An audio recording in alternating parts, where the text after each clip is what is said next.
Actualidad, conversación y análisis con punto de vista.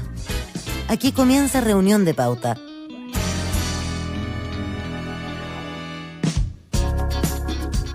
Siete de la tarde en punto, ¿qué tal? ¿Cómo están todos? Les doy la bienvenida, soy Verónica Schmidt. Hacemos esta reunión de pauta especial hoy por Seba Aguirre, a quien aprovechamos de saludar. Le mandamos un abrazo, no sé si estará conectado o no, pero desearle solo una pronta mejoría. Estaba con faringitis, nada grave, pero sí lo suficientemente importante para que se cuide y lo guardemos para que se reincorpore pronto a la radio, a las noticias y a la reunión de pauta de siempre. Gracias a todos los que nos escuchan. Estamos en Antofagasta en el 99.1, en Valparaíso, Viña del Mar y Temuco 96.7, Santiago la 100.5 y en todo el mundo el planeta Tierra, pauta.cl.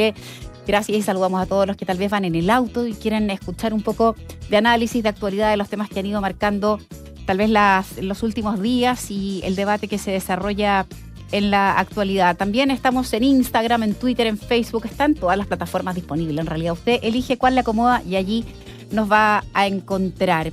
Quiero además darle la bienvenida a nuestros contertulios. Este día de hoy nos acompaña Susana Jiménez. Ella es ingeniera comercial, es exministra de Energía, directora de empresas, además es consejera de la SOFOFA. Susana, ¿qué tal? Bienvenida. ¿Cómo te va?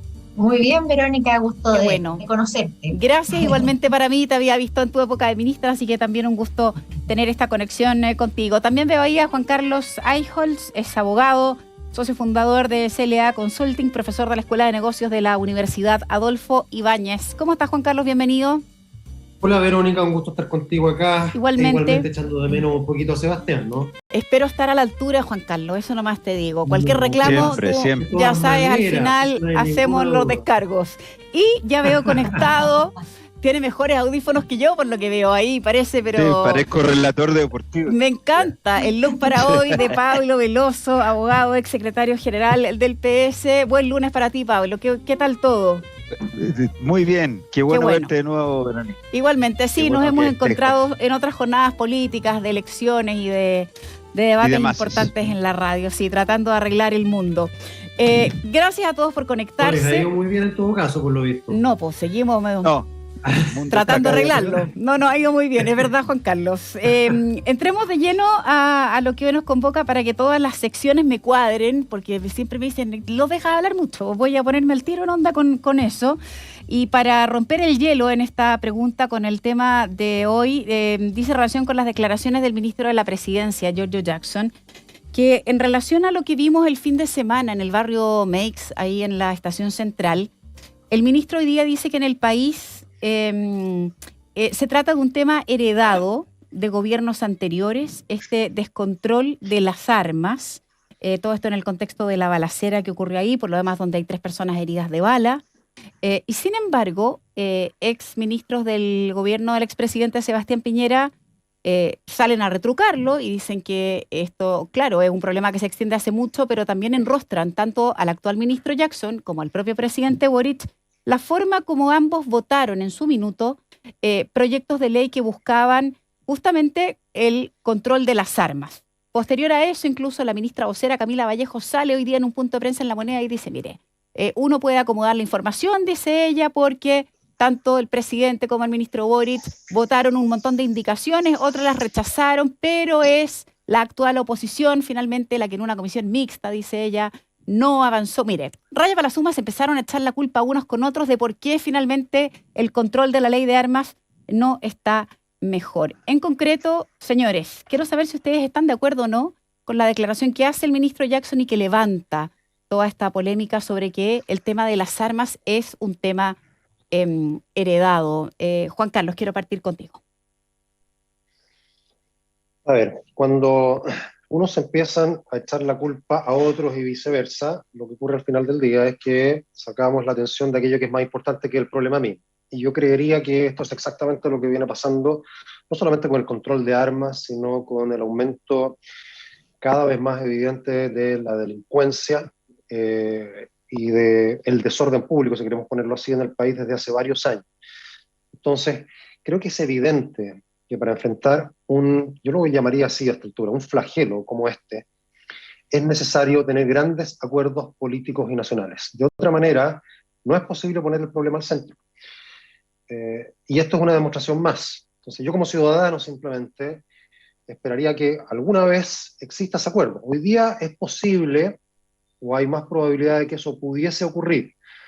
¿Por qué? Porque a quienes hoy día gobiernan les ha costado más tener una postura más drástica en cuanto al combate a la delincuencia. Estando en el gobierno, desde luego, las cosas cambian. Cuando tú eres el responsable de mantener el orden público, de bajar los índices de la delincuencia, de hacer frente al narcotráfico y a eventos como ocurren en Araucanía, mayor responsabilidad al mismo tiempo de realidad. Tenemos un problema con la conexión de Juan Carlos. En este gobierno, no sé, ahí se afirmó, pero sí, retoma quizás por favor. En este gobierno, quizás en este gobierno por lo mismo, porque quienes estaban antes en la oposición, ¿no es cierto?, tenían un discurso quizás más laxo en esto, pero aquí les toca gobernar y tomar medidas para enfrentar este flagelo. Quizás haya posibilidad para un acuerdo de este tipo. Si es que no avanzamos en esto, el problema va a seguir creciendo. Como es un problema extraordinariamente sentido por la población, es hoy día, y como lo ha sido en muchas ocasiones, el de primero en lista de importancia. Si es que eso no ocurre, lo único que hacemos es abrir la puerta para gobiernos populistas, es decir, para personas que lleguen con un discurso muy fuerte que al final del día puede significar rendir o renunciar a ciertos derechos en pos, ¿no es cierto?, de que alguien con mano dura y con un discurso muy populista tome, entre comillas, el toro por las astas. Susana Jiménez, ¿cuál es tu impresión sobre ese punto? Oye, yo estoy de acuerdo con Juan Carlos que a veces estos dimes y diretes distraen de lo importante, pero francamente creo que es inevitable hacer un comentario respecto de decir que el tema de las armas es un problema heredado y que 5 minutos después le tengan que salir a recordar que tanto el entonces parlamentario Jackson y Boric fueron los únicos votos en contra a la ley presentada en 2017, de modernización del control de armas, y además que votaron en contra de la idea de legislar el control de armas. La verdad es que a uno lo deja pensando, bueno, o se les ha olvidado cómo han sido las actuaciones previas, o no se entiende realmente estas sacadas de vuelta. Ahora, yo creo que junto a lo que mencionaban antes, acá hay otro tema bien de fondo que tiene que ver con este explosivo crecimiento del comercio ambulante, porque buena parte de estos problemas se han dado, por ejemplo, en el barrio Meis, donde hay verdaderas pandillas armadas, donde hay un cierto, digamos, negocio de arrendar espacios públicos y donde finalmente hay una verdadera mafia con un comercio informal muy, muy peligroso, han habido homicidios, y también llama la atención que los detenidos en estos temas son gente con decenas de detenciones previas. Entonces, acá tenemos hartos problemas, o sea, está el tema de la tenencia de armas, pero también está el tema de la impunidad, el tema del comercio ambulante desatado, y de estas mafias, que yo creo que son temas bien de fondo que hay que abordar. Sí, solo aclarar que las afirmaciones del ministro Jackson las hizo en la radio ADN, cuando él expresa esto de que se trataba también de un problema heredado y que es cuando desata toda esa polémica. Pablo Veloso, ¿cómo ves tú este tema? A mí me parece que el ministro Jackson sigue mostrando la falta de rigor y la incapacidad de distinguir lo principal de lo accesorio. No puede ser que el ministro de Estado de la Moneda, secretario general de la Presidencia, enarbole este problema como el central para discutir o tratar de comprender lo que pasó ayer, lo que pasó todos estos días. Francamente, yo ya creo que vamos a tener que acostumbrarnos y vivir con este tipo de respuestas colegiales. Esto es, no, yo no copié la prueba, me estaba soplando, más o menos. ¿Cómo es posible que un ministro, frente a una desgracia de este tamaño, que además es, como todos sabemos y se repite como lugar común hasta la saciedad, es multifactorial, quiera reducir el problema a esa simpleza, a esa ramplonería de decir que aquí se está dando un problema? Sí, Chile es un país violento, ¿para qué decir durante la dictadura, digamos? Porque ese sí que era un país violento, pero hablemos de la democracia, del 90 en adelante, desde hace mucho tiempo. Nosotros no queremos ver que esto de las balaceras en las poblaciones, en los funerales, en los días viernes y sábado en la noche, es un continuo en los últimos 32 años, y que la única diferencia de aquello es que esto se está trasladando a barrios comerciales, pero usted pregunta a la gente de La Victoria, La Legua y otras tantas poblaciones si esto no ha sido los últimos años. Insisto que quiero hacer la separación con la dictadura de Pinochet porque esa era violencia estatal, me quiero referir a la violencia de delincuentes o de narcotraficantes. Esto ocurre hace muchísimos años, entonces ahora vamos a simplificar y vamos a decir que el problema es la ley de control de armas, el problema es que está lleno de inmigrantes que muchos tienen antecedentes penales, es bastante más complejo que eso. Yo creo que debemos dejar de tener esa mirada infantil en general y sobre todo los que están gobernando, los que están además nada menos que la moneda. Yo insisto que a mí me sorprende mucho que esta sea la opinión del ministro Jackson frente a los gravísimos hechos de ayer. Y si seguimos simplificando, como dicen por ahí un autor, el peor enemigo de la democracia no es la corrupción ni la violencia, es la simplificación, es el simplismo. Si seguimos simplificando así, vamos a terminar efectivamente como Venezuela y como Colombia. Bien, ojalá que no lleguemos a eso, y es cuestión de mirar para el lado. Muchos decían también, afortunadamente uno tiene parámetros alrededor para mirar qué es lo que no deberíamos hacer para no llegar a eso. El barrio está con muchos ejemplos parecidos a los que describe Pablo Veloso también. Vamos al tema, si les parece, destacado de hoy, y tiene que ver con algo que resurge el fin de semana, porque es un asunto que viene tratándose, yo creo, desde el momento en el que, incluso antes de que asumiera el propio presidente Boric, y tiene que ver con la reforma tributaria y con un llamado que hace nuevamente el presidente como una de las prioridades que tiene este gobierno, y que dice relación con el llamado que hace a no solo a los diálogos tripartitos, sino que lo que dice el presidente para llegar a un pacto. Y dice que esto es con Chile y que tiene que ver con la participación de todos, y habla de los empresarios, habla de los trabajadores, y convoca finalmente a un trabajo conjunto. Dice textualmente, les voy a leer la frase: esto no es unos contra otros, esto es juntos por Chile, para tener una mejor distribución de la riqueza y que podamos tener una sociedad más cohesionada, porque lo que hemos vivido en los últimos años revela una sociedad muy fragmentada que tiene muchos dolores. Y para resolverlo, dice, no es de la noche a la mañana. La reforma tributaria es parte importante de esa agenda, y que, por cierto, que una de nuestras prioridades, dice, para los meses que vienen. ¿Qué elementos debería considerar, creen ustedes, este acuerdo, entendiendo que en esta oportunidad el presidente habla de diálogos tripartitos y de la participación de distintos actores? Susana. A ver, yo creo que hay varias cosas que comentar acá. Lo primero tiene que ver con tener un diagnóstico común, y yo creo que eso es lo principal para empezar a conversar. Todavía no existe. Yo creo que esto de plantear primero una reforma tributaria de tal magnitud como la que se está planteando, porque cuando se habla 8 puntos del PIB en 8 años, eso, para que la gente lo entienda, es aumentar la recaudación un 40% respecto a lo que se recauda hoy. Entonces, es una magnitud importante. Y mucho se ha argumentado desde el gobierno de que estaríamos muy distantes en comparación a lo que es el promedio OECD. Y ahí, cuando yo digo el diagnóstico, hay que afinarlo, porque cuando uno hace la comparación, cuando lo hace el gobierno, habla de una diferencia muy, muy grande en términos porcentuales. Y sin embargo, si uno limpia los datos y compara manzanas con manzanas, peras con peras, es decir, lo limpia de lo que es la cotización previsional, que nosotros no es un impuesto, sino que es una capitalización individual, ¿cierto? Y lo compara a igualdad de condiciones de cuando el promedio OECD era más cercano en términos de ingreso per cápita a lo que es Chile hoy. La verdad que la diferencia se reduce a menos de 3 puntos del PIB. Entonces eso es bien relevante, porque cuando uno dice, oye, quiero recaudar tanto, hay que decir, bueno, ¿dónde recaudo todo eso? Y de nuevo vienen las comparaciones. Y ahí no hay diferencia, porque sí es cierto que donde se producen las mayores diferencias en términos de recaudación con los países de la OECD es en el impuesto a la renta, es decir, el impuesto a las personas.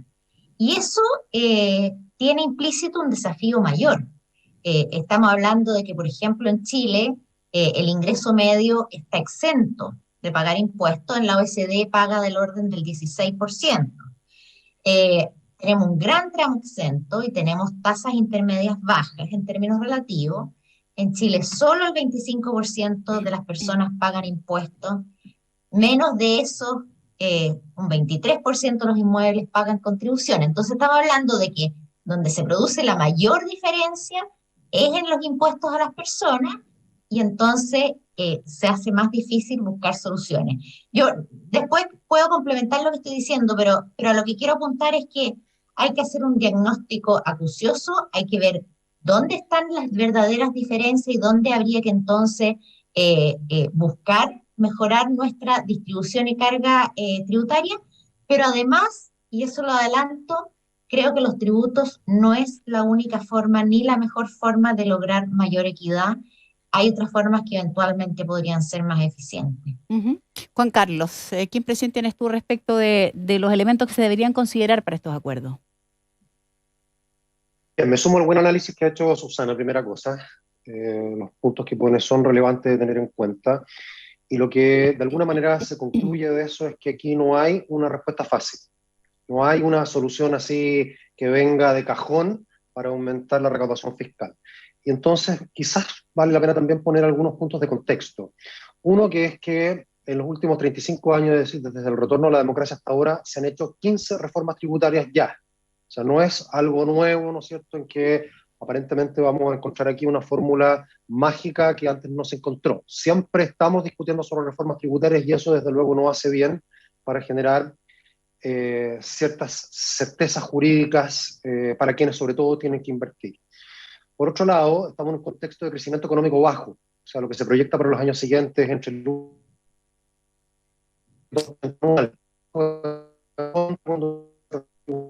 Se nos queda, Juan Carlos, no sé si me escuchas, pero perdona, te quiero pedir que apagues la cámara, porque estoy aparentemente, no sé si yo, pero si me lo confirma Pablo y la Susana, se entrecorta. ¿También les pasa ya? Juan Carlos, ¿puedes apagar la cámara y así dejamos con la señal solo del audio? Apagada la cámara, y sí, parece que no tengo muy buena señal, no voy a decir la compañía que estoy utilizando en este momento, pero bueno. Ya. Pero te escuchamos. Lo que decía, sumándome al análisis que hizo Susana, es dar ciertos elementos de contexto. Uno estaba hablando de que ya ha habido 15 reformas tributarias desde el retorno a la democracia y que no vamos a encontrar seguramente una mágica ahora que haga que las cosas cambien dramáticamente. Segundo, que tenemos un crecimiento económico bajo proyectado para los años siguientes de entre 1 y 2% anual, lo que hace, ¿no es cierto?, que haya que tener especial cuidado con las reformas que se hacen a nivel tributario por los eventuales desincentivos que pueden generar la inversión, precisamente porque los márgenes son bajos. Y tercero, que hay que tener en cuenta, algo que estaba mencionando Susana también, que no todo es reforma tributaria cuando uno quiere aumentar niveles de equidad. Esto tiene también que ver con cómo se gasta esa plata, con el gasto público. Y la tendencia en los últimos años, en materia al menos de financiamiento estatal, no ha sido muy buena.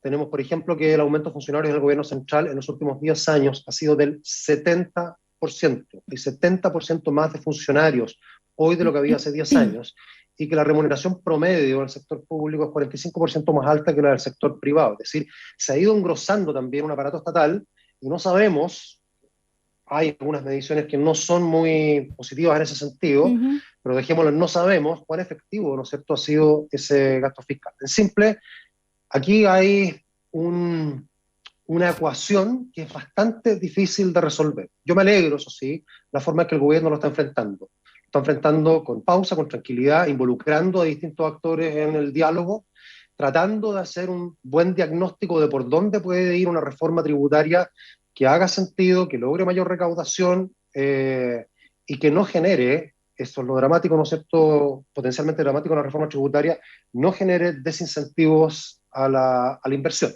Ese es un tremendo punto, porque son los riesgos que a veces se corren. Pablo, ¿qué mirada tienes tú?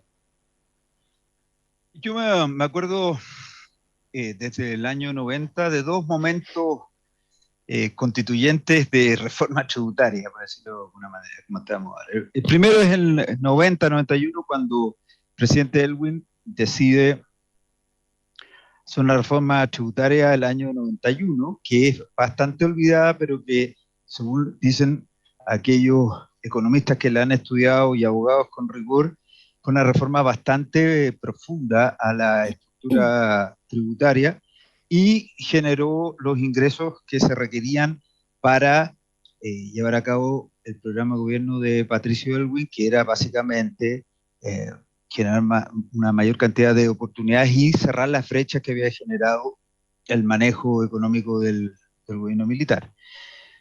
Si lo logró o no, eso está más bien a cargo de ese juicio de los historiadores de la economía, no mío, pero al parecer hay cierto consenso que así lo logró.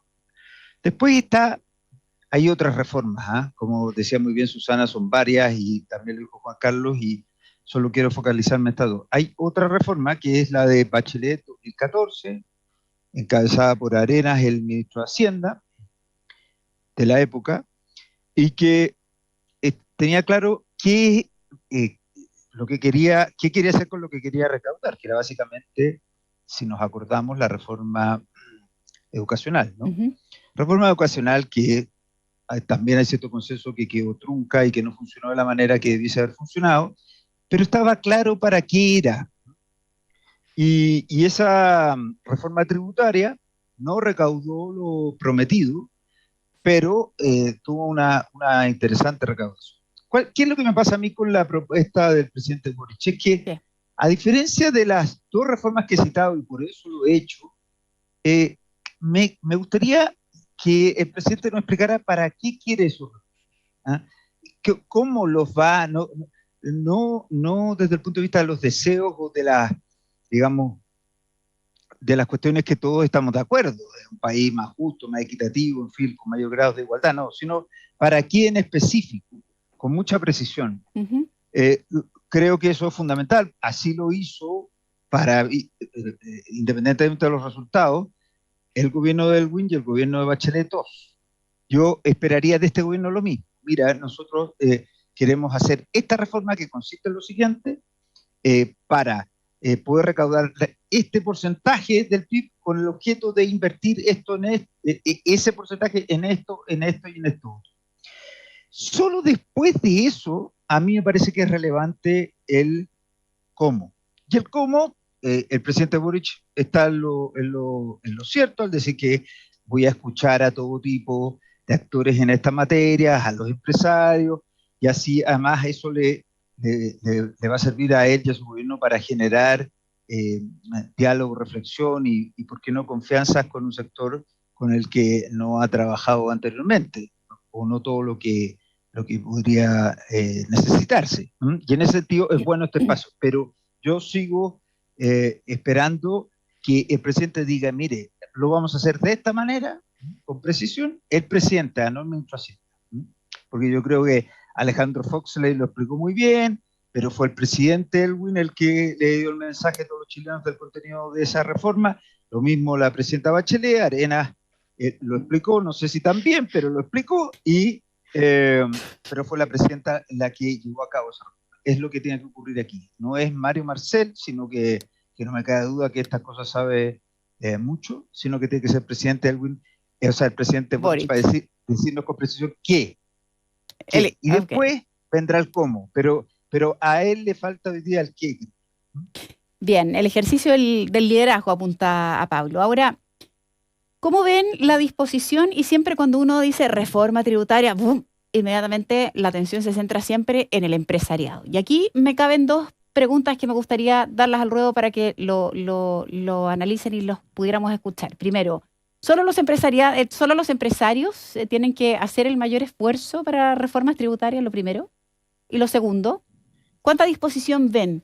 Tal vez hoy día plantear una reforma tributaria, año 2022, con todo lo que ha pasado, no es lo mismo, tal vez pensando en las 15 reformas que, no me acuerdo si Juan Carlos o la Susana nos mencionaron que ya teníamos en nuestro haber, por lo menos desde algunos años.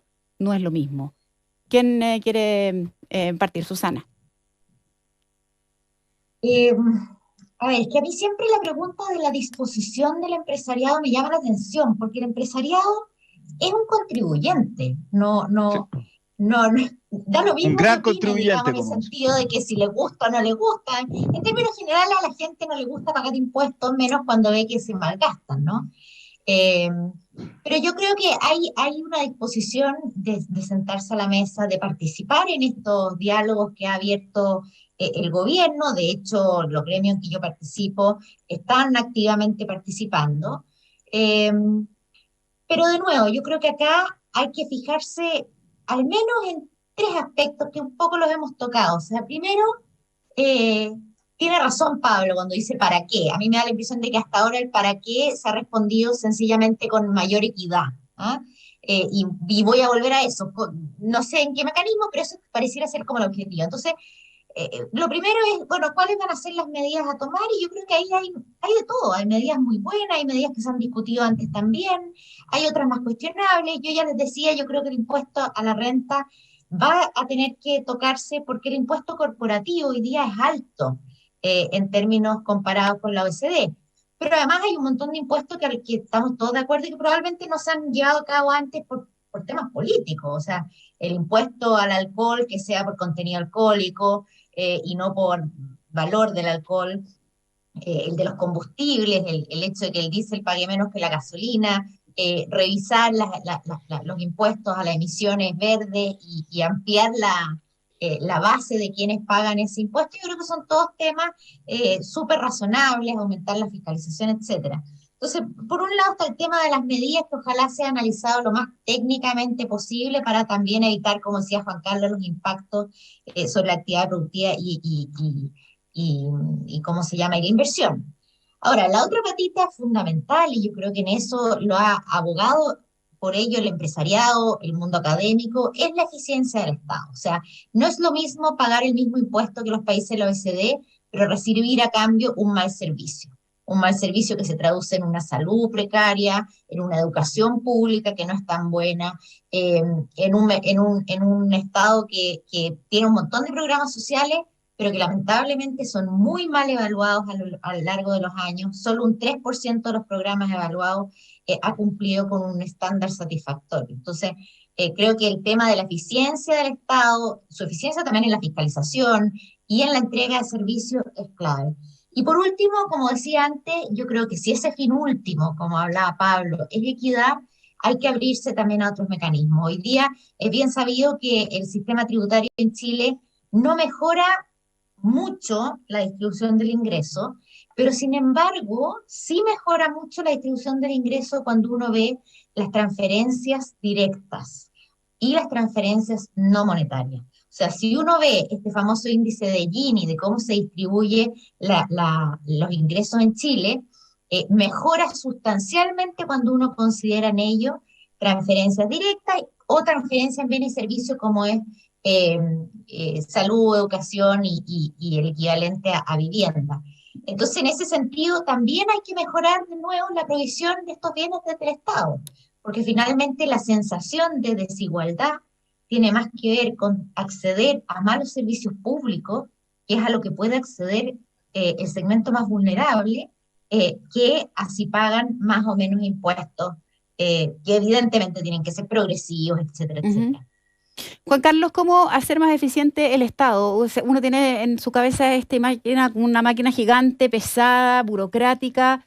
em, no sé si hay experiencias internacionales a las cuales uno pudiera echar mano, pero pudiera haber ejemplos comparativos en los que uno pudiera decir, mire, se puede hacer, es factible, más allá de cuestiones culturales, cómo poder partir por allí, echando mano a eso para hacer este tema más eficiente. ¿Lo es posible en un país como este?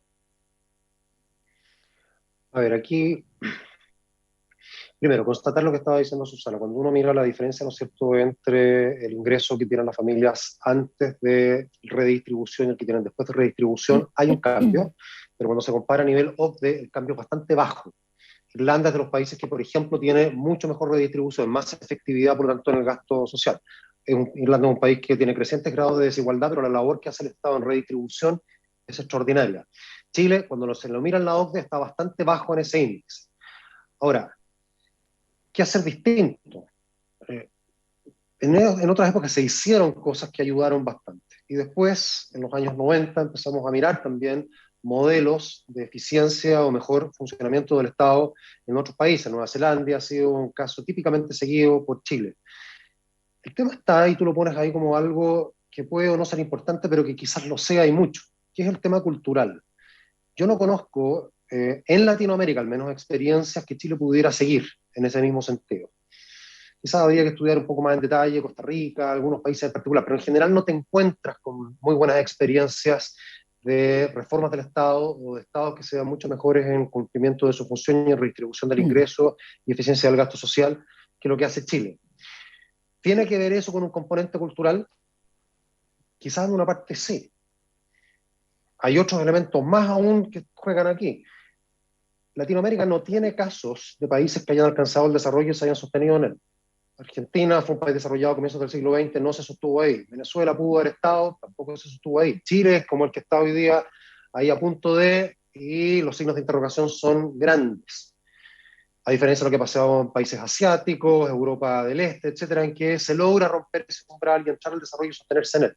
Entonces, yo no tengo una respuesta para esto, pero hay cosas dentro de lo que es Latinoamérica, y desde luego habría que conectarlo con factores culturales, que hacen difícil, por un lado, llegar y sostenerse en el desarrollo, y por otro lado, hacer reformas al Estado que cuajen.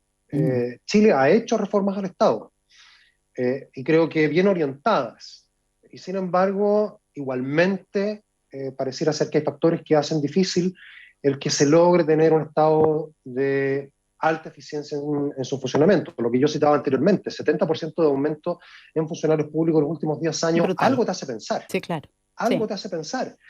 Entonces, yo tengo el temor, además, de que el aparato estatal, la administración pública que centralizada y descentralizada hoy día cuenta con más de 1 millón de personas. 1 millón de personas. 1 millón de empleados. Empieza a formarse en un poder político en sí mismo. Es decir, que ya sea absolutamente imposible empezar a hacer reformas políticas al Estado porque está el poder político que tiene la administración pública, que irse en contra de ella es dispararse en los pies. Es lo que pasa en Brasil, es lo que pasa en Argentina. Entonces, lo que tiene es un aparato público que se sirve a sí mismo, lo estoy llevando quizá a un extremo, pero es posible que avancemos hacia allá, que se sirve a sí mismo y donde no hay poder que le sirva de contrapeso para hacer una reforma al Estado. Lo que se llamaría el gran Leviatán, ¿no? Pablo, ¿cómo se sale de ahí? ¿Hay luz en el túnel? A mí me parece que para que la gente pueda entender cuáles son los efectos de una reforma tributaria, me quiero tomar de lo que decía al principio la Susana en la segunda intervención, acerca de que es un poco absurdo esto de decir, mire, con quienes tenemos que conversar, reflexionar y finalmente negociar son solamente los empleadores, porque mi impresión, desde la ignorancia, es que pagan proporcionalmente, desde luego, tanto impuestos las empresas como las personas naturales, profesionales y no profesionales. Yo puedo hablar desde la experiencia, la reforma que hizo la presidenta Bachelet en 2014, a mí como abogado en el ejercicio libre de la profesión me significó un aumento muy alto del pago de impuestos. Cuestión que, como aquí se ha dicho, ninguno de nosotros tendría problemas, pero en este caso sabemos que en Chile los profesionales y también la gente que tiene rentas medias no puede contar con el Estado para efectos de obtener las prestaciones básicas para la subsistencia. O sea, no se puede contar con el Estado para efectos de que entregue una educación pública de calidad, no se puede contar con el Estado para efectos de que entregue una salud pública de calidad, y todos nos vemos obligados a pagar unas segundas cargas o segundos impuestos que son la salud privada y los impuestos, y la educación privada. Entonces, mi impresión es que cuando uno le dice esto a la gente que necesita hacer una reforma tributaria para efectos de alcanzar, supongamos que eso es lo que pretende este gobierno, mayores niveles de equidad, lo que la gente siente es que va a tener menos niveles de equidad, porque va a subir su carga tributaria y va a tener que seguir haciéndose cargo de aquellos bienes públicos que se supone que los países desarrollados, como decía muy bien Juan Carlos, son de cargo del Estado porque nosotros los financiamos pagando sus impuestos. Entonces, ahí hay una paradoja que siempre se complejiza mucho y se da mucha vuelta, pero es bastante más simple. O sea, usted me pregunta, está bien, negocien con los empresarios, pero los impuestos los voy a tener que pagar yo. Y esos impuestos a mí me dan algún tipo de garantía de la provisión de estos bienes públicos, ninguna.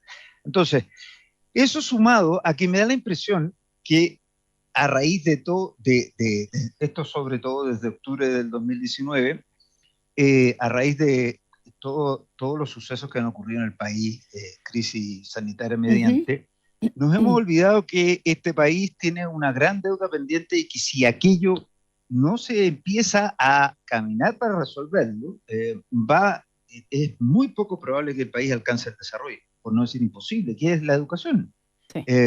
Sí. Sin ese pilar sustancial del desarrollo democrático, no hay ni siquiera la opción de vaticinar, diagnosticar o reflexionar sobre las posibilidades de que Chile vaya a ser en algún momento un país desarrollado. Y no estoy hablando de simplificar y someterlo a discusiones como el lucro o la gratuidad de la educación universitaria. No es eso. Sabemos que Chile no provee a sus niños, a sus jóvenes, a sus adultos de una educación que les permita mejorar sus capacidades, competencias y aptitudes y, por tanto, mejorar el capital humano del país. Sin eso no hay educación posible. Y para terminar, sobre las reformas del Estado, yo las conozco bien porque es uno de los temas que he trabajado en mi vida profesional.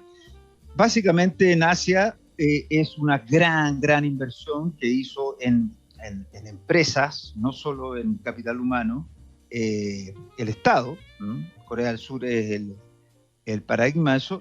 Y en Europa, los países que salieron del subdesarrollo, que vivían en los 80, son básicamente, los casos que se estudian son España, Portugal y Grecia, son países que recibieron una cantidad de apoyo por el Estado supranacional, que es la Unión Europea. En ese tiempo era la Comisión Europea, hoy día es la Unión Europea, gigantesco. Sin esa provisión de recursos, España no sería un país desarrollado porque no habría podido hacer las múltiples reformas educacionales que ha hecho desde el 77 en adelante. Entonces, por eso creo que se necesita un Estado fuerte que invierta, pero sin perder los objetivos trascendentales. Bien interesante esa mirada también. Quiero hacer una pausa, estamos un poco harto pasados en el tiempo, vamos a ir a una pausa y antes quiero recordarles que de lunes a viernes a partir de las 8 de la mañana pueden conocer 4 miradas que buscan interpretar los temas más relevantes de debate en el mundo y también en nuestro país. Escucha Marcando Pauta. Hacemos un alto, estamos haciendo reunión de pauta con Susana Jiménez, Juan Carlos Eichholz y Pablo Veloso. Vamos al corte y volvemos de inmediato. Teatro Municipal de Las Condes presenta El violinista en el tejado. El musical, ganador de 10 premios Tonys, incluido Mejor Musical.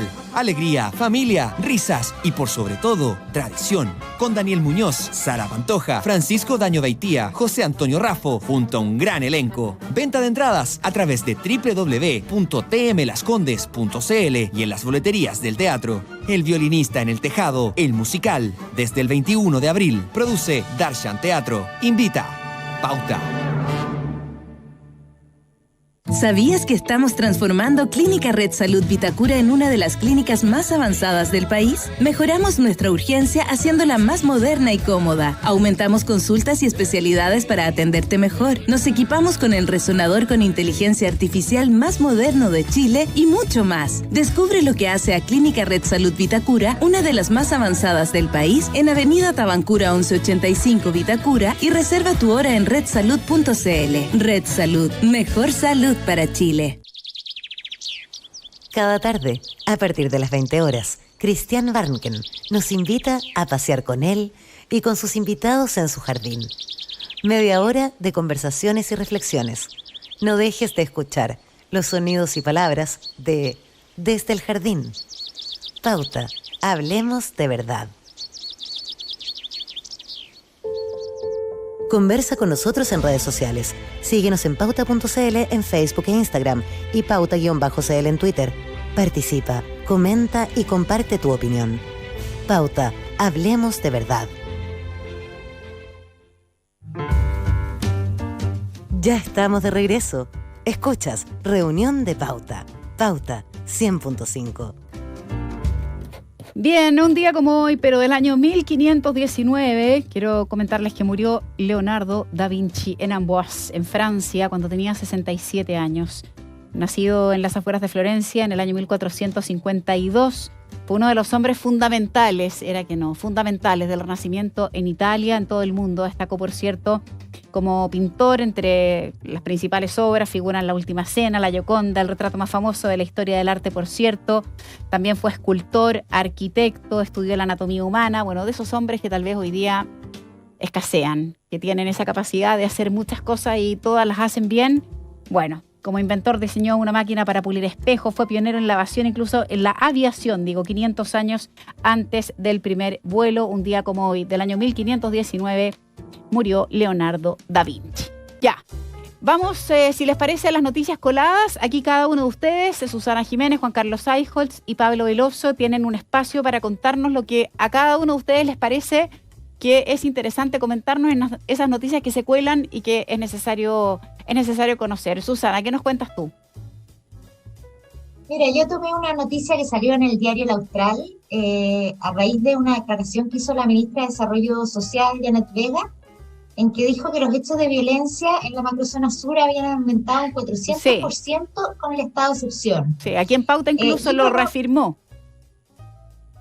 Bueno, la verdad es que ese fue una cifra bien particular, porque en realidad lo que ella hizo fue comparar el año 2017 con el 2021.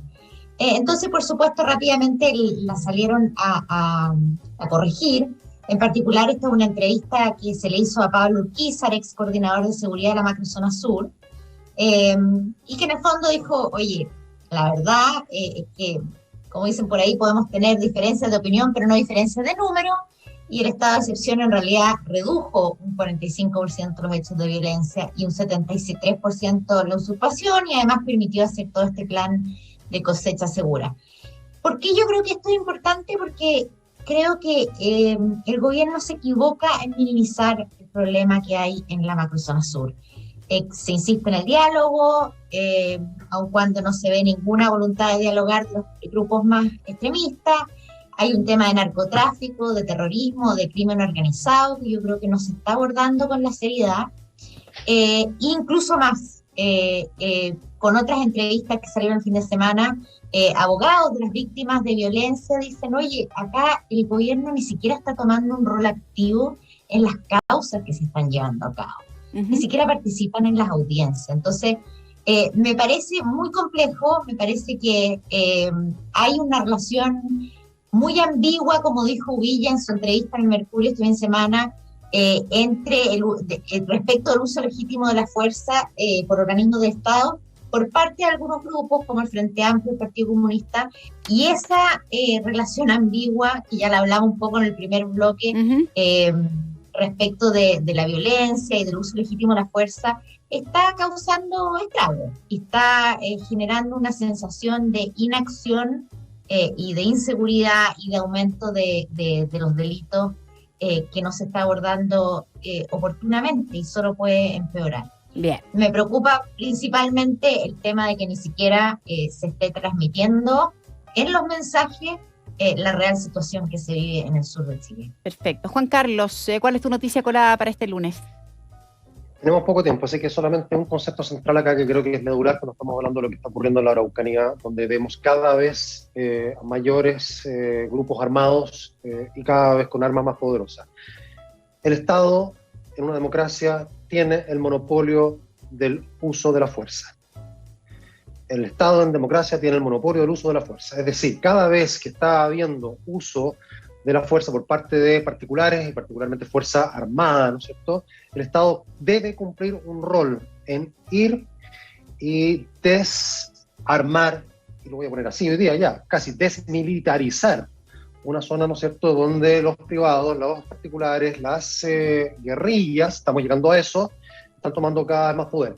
Si el gobierno no entiende esto como una labor central, simplemente está fallando a su misión. Pablo. Así de simple. Pero, sobre la noticia de Susana, el Estado desde desde Rousseau, Hobbes y pasando por Max Weber, tiene dos funciones centrales, tiene muchas más, pero dos centrales. Una, como decía muy bien Juan Carlos, es el uso monopólico de la fuerza, de la violencia. En el caso de Chile, ese uso monopólico da cuenta de un Estado fallido en muchas zonas de la geografía nacional y, por tanto, la misión es restituir ese uso monopólico de la fuerza, de la violencia. Y lo segundo, la segunda gran labor desde el punto de vista de la teoría clásica del Estado es la mantención de los equilibrios de la hacienda pública, ¿no? En el caso del uso monopólico de la fuerza, no solo está pensado para los estados democráticos, ¿sí? Recordemos que esta teoría parte desde el absolutismo en adelante, pero aún así tiene hoy día validez básicamente en los estados democráticos, vale decir, estados que eligen a sus representantes mediante el voto popular.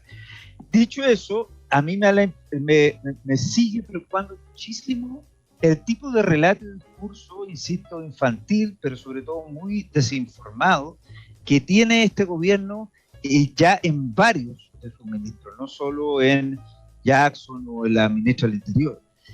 Janet Vega, entiendo que fue subsecretaria de Salud. De Salud. No es especialista, no tiene por qué ser especialista en estas materias, además las competencias del Ministerio de Desarrollo siempre son un tanto líquidas y ambiguas, pero al hacer una afirmación como la que hizo, de esa gravedad, debió haberse informado y debió haber chequeado los números, o debió haber dicho lo que muy bien explicó Susana. Mire, a mí me da un 400% más porque estoy comparando 2017 con 2021. Pero decir un 400% más de atentados y violencia durante el estado de excepción es imputarle a ese mecanismo constitucional de manera infantil, mecánica, reduccionista y simplista el hecho del aumento de la violencia. Pero eso no lo puede decir una ministra. Y entonces creo que como no se han resuelto cuestiones higiénicas y básicas en este gobierno, lo que puede y no puede decir una ministra de Estado, probablemente vamos a seguir siendo testigos de un Estado fallido, en este caso, para restablecer el orden público. Juan Carlos Eichholz, tu noticia colada para este lunes. Yo quiero hacer referencia a la reunión que tuvo la semana pasada el presidente de la República con el ahora designado presidente del directorio de Codelco, Máximo Pacheco, designado por el propio presidente, ¿no? Entonces, primera cosa, creo que es una muy buena designación. Máximo Pacheco es una persona que tiene competencias de sobra para estar en esa posición. Pero quiero resaltar, a propósito de lo que conversábamos de reforma tributaria, la importancia que tiene, por un lado, la minería y por otro lado, Codelco, precisamente en poder llegar mayores recursos a las arcas fiscales, que después ojalá se traduzcan en mejor y más eficiente gasto público. Codelco, empresa estatal, como todos sabemos, ha enfrentado en su momento, a lo largo de los últimos 35 años, momentos más difíciles, momentos más holgados, pero en los últimos 4 o 5 años ha llevado adelante una interesante transformación, merced también a un gobierno corporativo que se instaló ya hace casi una década. Codelco creo que está haciendo las cosas cada vez mejor. Es bien interesante lo que estaba pasando adentro en Codelco. Por supuesto, eso redunda, ¿no es cierto?, en utilidades que entran a las arcas fiscales y que son cuantiosas. El presidente, según lo que se reveló de esa entrevista, puso énfasis, ¿no es cierto?, en que Codelco siga siendo lo productivo que ha venido siendo, que ponga mucho énfasis también en el cuidado del medio ambiente, que eso es algo central, no solamente para Codelco, sino para la minería y el trabajo con las comunidades, lo que me parece muy bien.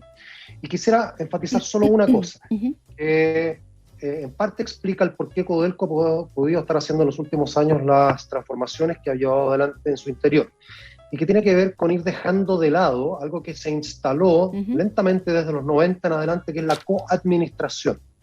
Es decir, la idea de que los sindicatos de Codelco, con la fuerza que tienen, pueden tomar decisiones en el destino de la corporación. Eso fue limitándose en los últimos años. Creo que es importante como legado que tiene que asumir Máximo Pacheco en lo que sigue hacia adelante. Bien. El ir poniendo límites a la coadministración. Pablo, no me queda mucho tiempo para que comenten todos lo que propone Juan Carlos. Tengo que irme al tiro a Pablo para que pueda comentar su noticia colada. Pablo, ¿cuál es la tuya? No, la mía es hace referencia a las llamadas islas de calor o verano permanente en ciertas comunas de la región metropolitana, y me llamó la atención porque las conclusiones de los expertos son que en gran medida esto se debe a la falta de áreas verdes comunes en estas comunas más pobres, que fueron en su origen, antes de ser habitadas, llenadas de cemento, para decirlo simple, comunas bastante verdes. Y hoy día, debido a que no tienen las áreas verdes adecuadas, no solo eso perjudica el esparcimiento y el ejercicio del ocio, digamos, de la población, sino que además les está generando una suerte de agudización propia del cambio climático. En las comunas de Barrio Alto, por ejemplo, se mantiene lo que se llama por estos un invierno permanente o frío permanente, debido a la gran cantidad de áreas verdes que hay públicas y privadas, pero básicamente públicas. Y lo que pasa en estas comunas que son más pobres y que tienen una serie de dificultades es que se ahondan las dificultades por este clima hostil, digamos, que existe por esta suerte de verano permanente. Mira qué increíble, solo por la falta de áreas verdes. Tremendo dato. Hablando de datos, me quedan 2 minutos por cada uno para que puedan entregarnos datos interesantes que quieran compartir con quienes los están escuchando. Pueden ser libros, series, espectáculos, los que les parezca interesante y digno de compartir con nuestros auditores y que quieran recomendar. Susana. Mira, yo aprovechando que todavía hay buen clima y días de calorcito y sol, quería recomendar un atractivo más, porque antes lo he hecho con el teleférico, pero que se llama el Bosque Santiago, del Parque Metropolitano de Santiago.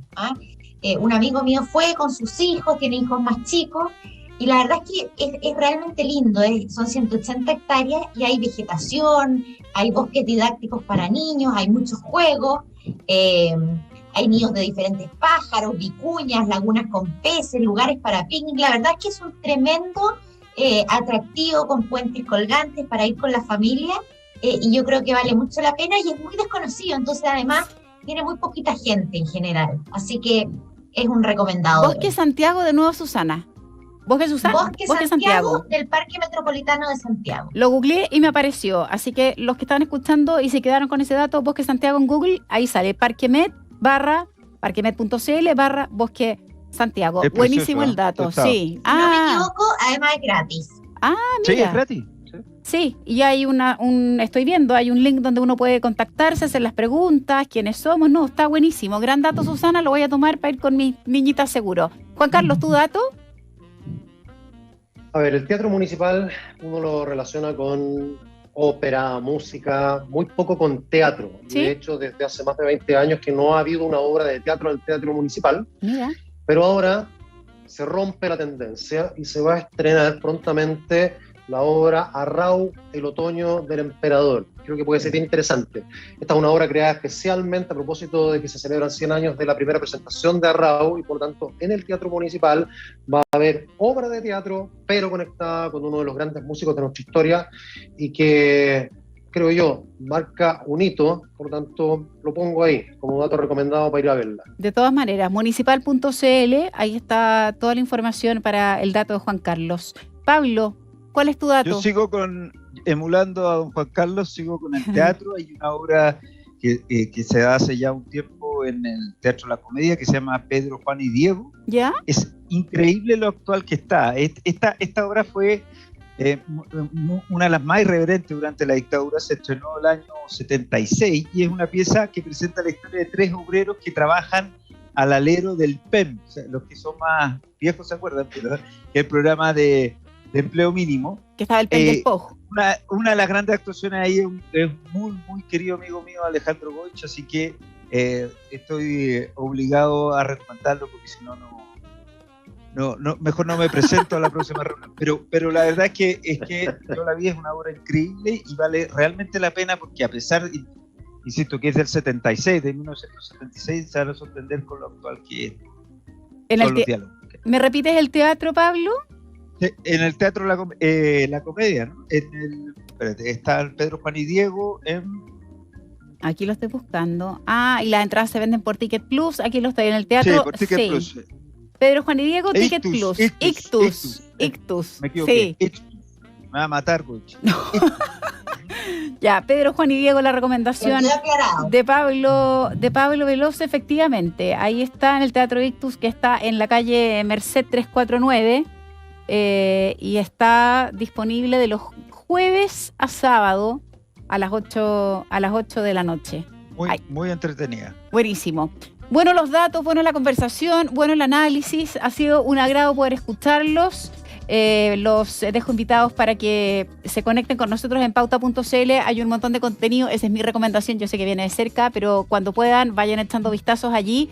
Y también mi recomendación es que si tienen un tiempo también se queden conectados con nosotros, porque ya está listo Christian Vanken para el siguiente programa, que es Desde el Jardín. El invitado de hoy, les cuento al tiro, es el poeta y profesor de castellano y filosofía de la Universidad La Serena, Benjamín León. Un Christian Vanken que además logra de esas conversaciones muchas veces sacar también reflexiones muy interesantes, entretenidas y sobre todo muy actuales. A los tres, Susana Jiménez, Juan Carlos Eichholz y Pablo Veloso, muchas gracias por la conversación. Que sea una muy buena semana. Cuídense y nos vemos en otra oportunidad. Un abrazo para cada uno.